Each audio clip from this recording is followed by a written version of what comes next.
নমস্কার বন্ধুরা, variety of cooking থেকে সবাইকে স্বাগত। আশা করি সবাই খুব ভালো আছেন। আজকে খুব সুন্দর লোভনীয় একটা রেসিপি নিয়ে আপনাদের মাঝে চলে এসেছি। আজকে আমি ঘাটকোলের পাতার একটা ভর্তা করব।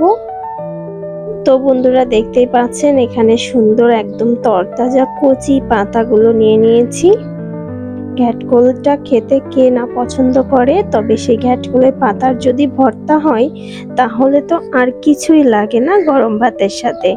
তাহলে বন্ধুরা চলুন তবে দেরি না করে রেসিপিটি শুরু করব। তবে তার আগে আমার চ্যানেলে যারা নতুন বন্ধু আছেন তাদের কাছে রিকোয়েস্ট রইল চ্যানেলটিকে সাবস্ক্রাইব করে পাশে থাকা বেল আইকনটি প্রেস করে দেবেন।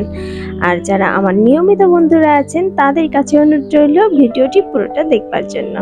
তো রেসিপিটি শুরু করবার আগে দেখে নিই আর কি কি উপকরণ রাখছে। এখানে নিয়ে নিয়েছি আস্ত কয়েক কোয়া রসুন, নিয়েছি আদা 3 টুকরা, নিয়েছি গোটা জিরে আর কাঁচামরিচ, আর নিয়েছি পেঁয়াজ কুচি। এই কয়টা সবগুলো উপকরণ কিন্তু নিতে হবে, স্কিপ করা যাবে না একদম। আর ঝালটা নিজেদের পছন্দ মতো দিয়ে নেবেন, তবে একটু ঝাল বেশি হলে বেশি মজা লাগবে খেতে। তো বন্ধুরা, সরাসরি চুলায় চলে এসেছি। একটা কড়াই বসিয়ে দিয়েছি অলরেডি। এখন আমার ঘাটকোলের পাতাগুলো কিন্তু আমি সুন্দর করে ধুয়ে নিয়েছি। তো সেই পাতাগুলো দিয়ে দিচ্ছি। কোনো প্রকার তেল দেওয়া যাবে না, একদম খালি কড়াইয়ের উপরে ঘাটকোলের পাতাগুলো দিয়ে দিচ্ছি। এখন একটু এপিট ওপিট করে নাড়াচাড়া করে দেব। এখন দেখে মনে হচ্ছে না কতগুলো পাতা, আসলে কিন্তু শেষ পর্যন্ত রান্না করতে করতে একদমই অল্প হয়ে যাবে। তো এবারে একে একে করে বাকি উপকরণগুলো দিয়ে দিলাম। দিয়ে দিচ্ছি পেঁয়াজ কুচি, দিয়ে দেব গোটা রসুন, দিয়ে দিচ্ছি এখানে কাঁচা মরিচ। আমি 4-5টা দিয়েছি, আপনারা একটু বাড়িয়ে দিতে পারবেন। এখন উপকরণগুলো খুব ভালো করে কড়াইয়ের উপর নাড়াচাড়া করব।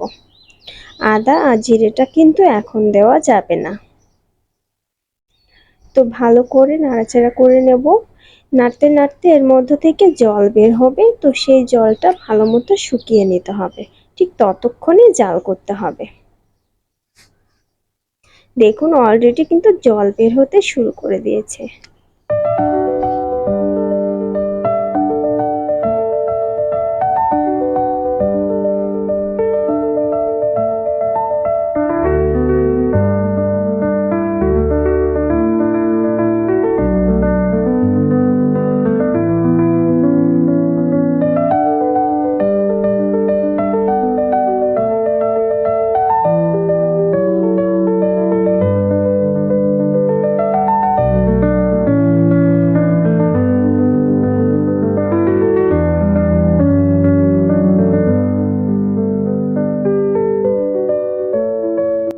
চুলার আঁচটা কিন্তু খুব বেশি বাড়িয়ে দেওয়া যাবে না, তাহলে কিন্তু নিচে থেকে পুড়ে যেতে পারে। তো দেখুন অলরেডি কিন্তু জলটা শুকিয়ে গেছে। আমি চুলার আঁচটা মিডিয়ামে রেখেই একটু শুকনো শুকনো করে নিলাম, ভাজা ভাজা করে নিলাম আর কি। তো এখন লেগে যাচ্ছে, এক ফোঁটাও জল নেই। এই পর্যায়ে কিন্তু আমি চুলাটা অফ করে দেব। এখন অন্য একটা পাত্রে আমি উঠিয়ে নিচ্ছি। তো উঠিয়ে নিলাম। এবারে একেবারে চলে আসছি শিলনোড়ায়। তো শিলনোড়ার পরে আমি দিয়ে দিয়েছি গোটা জিরে আর আদাটা। সবার প্রথমে আদা আর জিরাটাকে মিহি করে বেটে নেব। আপনারা চাইলে কিন্তু ব্লেন্ড করতে পারেন, কিন্তু শিলনোড়ায় যে স্বাদটা আসবে, আপনারা যদি মিক্সিতে দিয়ে ব্লেন্ড করে নেন তাহলে কিন্তু সেই স্বাদটা পাবেন না।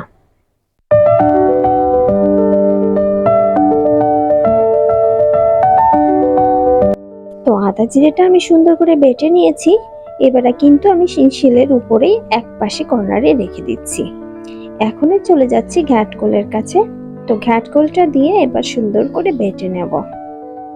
খুব ভালো করে মিহি করে বেটে নিতে হবে, না হলে কিন্তু আঁশ বাঁধবে খাওয়ার সময়, তখন কিন্তু ভালো লাগবে না।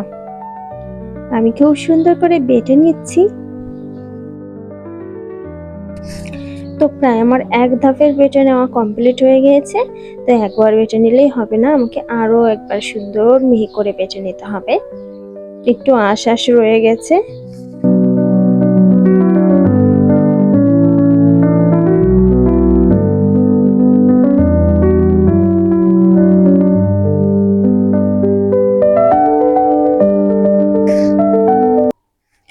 এবারে আরো একবার বেটে নেব।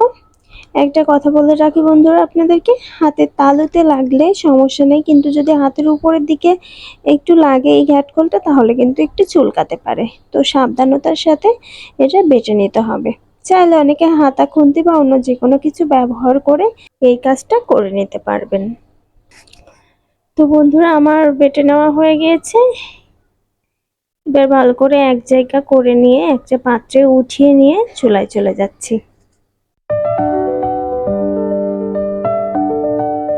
তেলটা ভালো করে গরম করে 2টা শুকনো মরিচ দিয়ে দিলাম। শুকনো মরিচটা ভালো মতো পোড়া পোড়া করে নেব। এটা উঠিয়ে রাখছি। এবারে দিয়ে দিচ্ছি গোটা জিরে ফোড়ন। জিরেটাও খুব ভালো করে পোড়া পোড়া করে নিচ্ছি।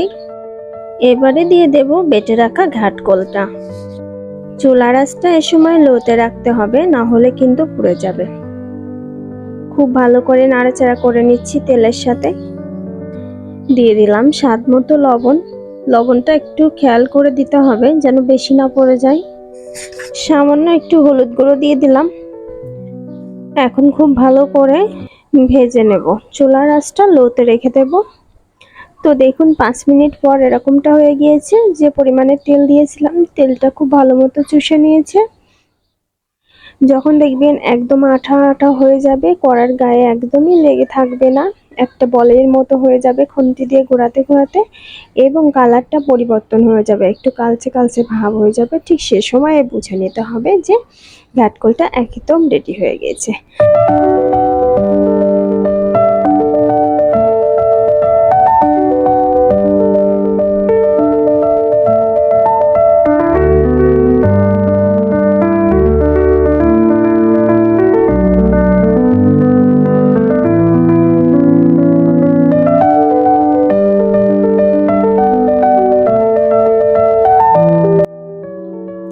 দেখুন বন্ধুরা, অলরেডি আমার ঘাটকলটা একদম রেডি হয়ে গিয়েছে।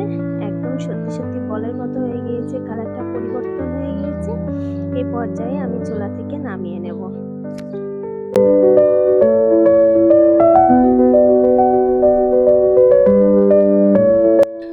তো বন্ধুরা, কেমন লাগলো আজকের রেসিপিটি অবশ্যই কমেন্ট করে জানাবেন।